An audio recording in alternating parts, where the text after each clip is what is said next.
দেখুন, আজ আমি রান্না করব ফুলকপি, মিষ্টি কুমড়ো, গোলা আলু, রাঙা আলু দিয়ে একটা তরকারি, নিরামিষ। কড়াই আমার গরম হয়ে গেছে।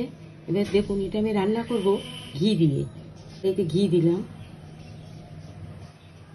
আমি 5 ফোড়ন দিলাম। দেখুন, ঘিটা খুব গরম হয়ে গেছে। এবার আমি ফুলকপিটা এর মধ্যে দিয়ে ভেজে নেব।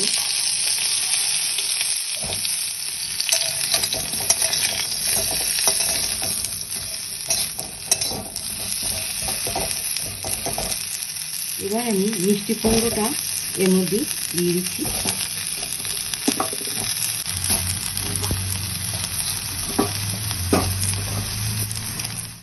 এবার আমি গোলা আলু এর মধ্যে দিয়ে দিচ্ছি। গোলা আলু, লাল আলু দিয়ে এটা বেশ কিছুক্ষণ নেড়ে নেব। কিছুক্ষণ নেড়ে নেব। এবার আমি লবণ দিয়ে দিচ্ছি। লবণ দিয়ে এটা ভালো করে নেড়ে নেব।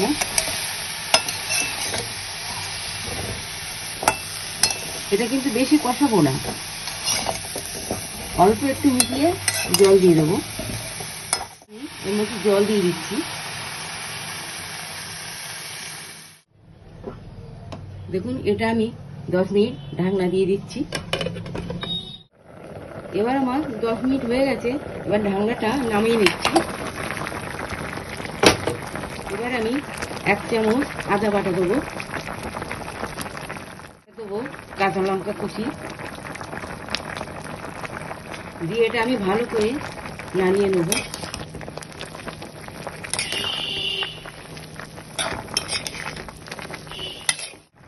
এবার আমি 1 চামচ জিরে গুঁড়ো দিয়ে দিচ্ছি।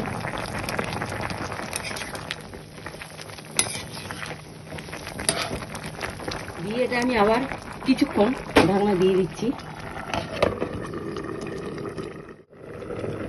এবার আমি ঢাকনাটা নামিয়ে নিচ্ছি। দিয়ে 1 চামচ মিষ্টি চিনি ছড়িয়ে দিচ্ছি।